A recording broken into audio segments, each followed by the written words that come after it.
ఇప్పుడు కవితక్క నేను సిన్సియర్గా ఒకటి అడుగుతున్నా. అక్క, మనం కలిసి పనిచేసినాం, నా పాత మిత్రురాలివి నువ్వు. నీ బతుకమ్మ పండగని అంతర్జాతీయంగా తీసుకెళ్లడంలో నీ కృషి ఉంది. తెలంగాణ జాగృతి వేదిక తెలంగాణ సాంస్కృతిక వారసత్వాన్ని గొప్పగా చాటినావు, దానికి హ్యాట్స్ ఆఫ్. ఇప్పుడు నువ్వు మాట్లాడేది నిజంగా జనం నమ్మాలంటే కవితక్క ఒక పని చేద్దాం మనం. ఈ టిఆర్ఎస్ అనే పార్టీని బిఆర్ఎస్ గా మార్చిండు మీ నాన్న. టిఆర్ఎస్ పార్టీ అకౌంట్ లో 1500 కోట్ల రూపాయలు ఉన్నాయి. ఆ 1500 కోట్ల రూపాయలు ఎవరి? తెలంగాణ ప్రజల ఆస్తి.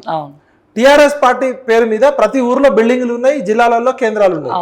ఆ 1500 కోట్ల రూపాయలు 1400 కోట్ల రూపాయలు 1200 మంది కుటుంబాలకి మీరు అధికారంలో ఉన్నప్పుడు ఏం చేయలేకపోయారు. మీరు దళిత ముఖ్యమంత్రి చేస్తా అని మీ నాన్ననే 2 సార్లు ముఖ్యమంత్రి అయ్యిండు. కాపలా కుక్కలాగా ఉంటా అన్న మీ నాన్న మీ కుటుంబం అంతా పదవులు తీసుకున్నారు. ఆస్తులు లేని వాళ్ళందరికీ ఆస్తులు వచ్చినాయి. కనీసం ఇప్పుడైనా కవితక్క మీరు ఏం చేయండి అంటే, రేపు పొద్దున ఇందిరా పార్క్ దగ్గర ఆమరణ నిరాహార కూర్చోండి. ఆ టిఆర్ఎస్ పార్టీలో ఉన్న 1500 కోట్ల రూపాయలు తెలంగాణ అమరవీరుల కుటుంబాలు 1200 మంది తలా 1 కోటి రూపాయలు ఇవ్వచ్చు. ఉద్యమకారులు, దిక్కులేని ఉద్యమకారులు, రేపో మాపో చావడానికి సిద్ధంగా ఉన్న ఉద్యమకారులు ఉన్నారు. ఆ ఉద్యమకారులకి, అమరవీరుల కుటుంబాలకి ఈ ఆస్తి పంచాలని చెప్పండి. మనం కూడా పోయి కవితకి సపోర్ట్ చేద్దాం.